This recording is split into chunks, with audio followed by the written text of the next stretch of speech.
ओम श्री परमात्मा ने नमः। श्री हरि चैनल पर सब ऋषि मुनियों के चरणों में प्रणाम करता हूँ, सब संतजनों के चरणों में प्रणाम करता हूँ। सभी मेरे प्यारे देशवासियों का स्वागत करता हूँ, इस मातृभूमि को प्रणाम करता हूँ।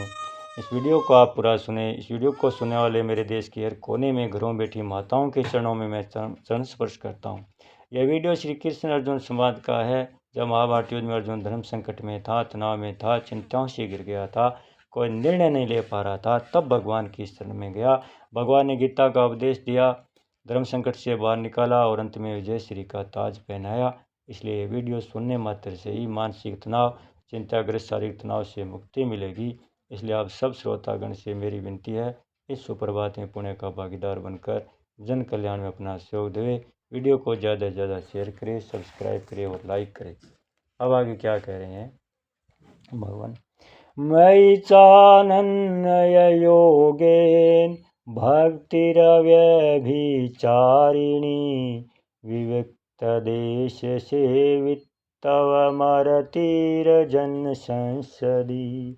मुझ में अनन्य योग के द्वारा अव्यभिचारिणी भक्ति का होना, एकांत स्थान में रहने का स्वभाव होना और जन समुदाय में प्रीति का न होना। व्याख्या। मयि चानन्य योगेन भक्तिरव्यभिचारिणी। संसार का आश्रय लेने का साधक का देहाभिमान बना रहता है। यह देहाभिमान अव्यक्त के ज्ञान में प्रधान बाधा है। इसको दूर करने के लिए भगवान यहाँ तत्व ज्ञान का उद्देश्य रखकर अनन्य योग द्वारा अपनी अव्यभिचारिणी भक्ति करने का साधन बता रहे हैं। तात्पर्य की भक्ति रूप साधन से भी देहाभिमान सुगमतापूर्वक दूर हो सकता है। भगवान के सिवा और किसी कुछ भी पाने की इच्छा न हो, अर्थात भगवान के सिवा मनुष्य, गुरु, देवता, शास्त्र आदि मेरे को उस तत्व का अनुभव करा सकते हैं तथा अपने बल बुद्धि योग्यता से मैं उस तत्व को प्राप्त कर लूँगा। इस प्रकार किसी भी वस्तु, व्यक्ति आदि का सहारा न हो और भगवान की कृपा से मेरे को उस तत्व का अनुभव होगा। इस प्रकार केवल भगवान का ही सहारा हो, यह भगवान में अनन्य योग होना है। अपना संबंध केवल भगवान के साथ ही हो, दूसरी किसी के साथ किंचित मात्र अपना संबंध न हो, यह भगवान में अव्यभिचारिणी भक्ति होना है। तात्पर्य की तत्व प्राप्ति का साधन उपाय भी भगवान ही हो और साध्य उपाय भी भगवान ही हो। यही अनन्य योग के द्वारा भगवान में अव्यभिचारिणी भक्ति का होना है।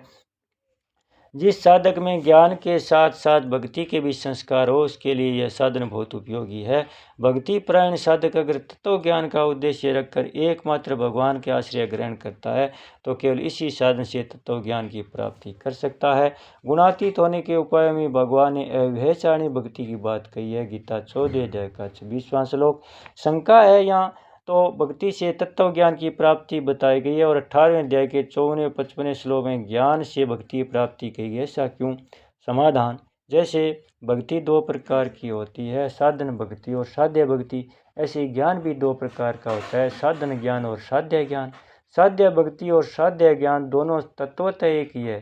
साधन भक्ति और साधन ज्ञान ये दोनों साध्य भक्ति अथवा साध्य ज्ञान की प्राप्ति के साधन है। अतः जहाँ भक्ति से तत्व ज्ञान, साध्य ज्ञान की प्राप्ति की बात कही है वह भी ठीक है, और जहाँ ज्ञान से प्राप्त भक्ति, साध्य भक्ति की प्राप्ति की बात कही है वह भी ठीक है। अतः साधक को चाहिए कि उसमें कर्म, ज्ञान अथवा भक्ति जिस संस्कार की प्रधानता हो उसी के अनुरूप साधन में लग जाए। सावधानी केवल इतनी रखे कि उद्देश्य केवल परमात्मा का ही हो, प्रकृति अथवा उसके कार्य का नहीं। ऐसा उद्देश्य होने पर वह उसी साधन से परमात्मा प्राप्त कर लेता है। शंका। भगवान ने ज्ञान के साधनों में अपनी भक्ति को किस लिए बताया?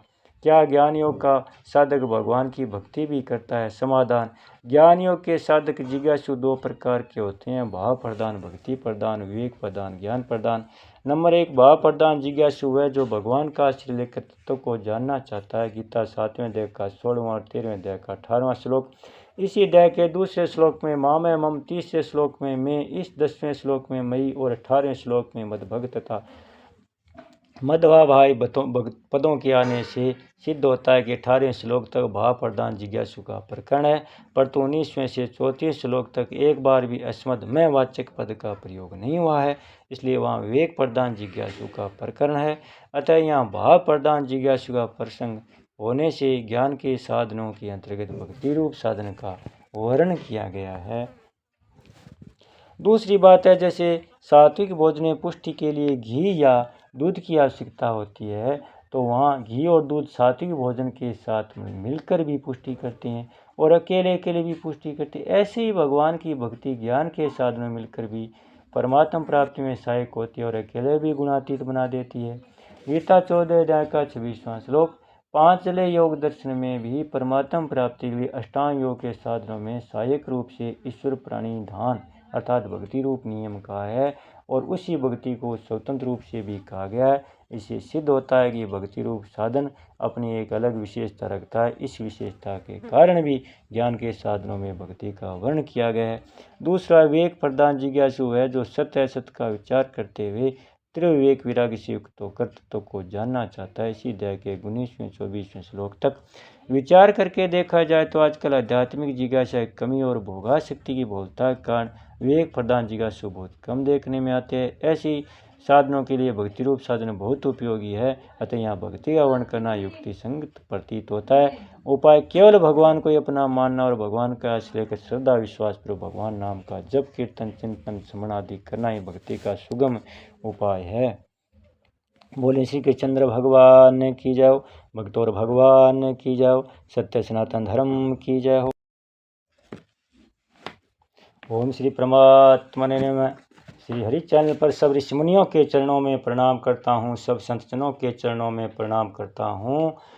सभी मेरे प्यारे देशवासियों का स्वागत करता हूँ, इस मातृभूमि को प्रणाम करता हूँ। इस वीडियो को आप पूरा सुने। इस वीडियो को सुनने वाले मेरे देश के हर कोने में घरों बैठी माताओं के चरणों में मैं चरण स्पर्श करता हूँ।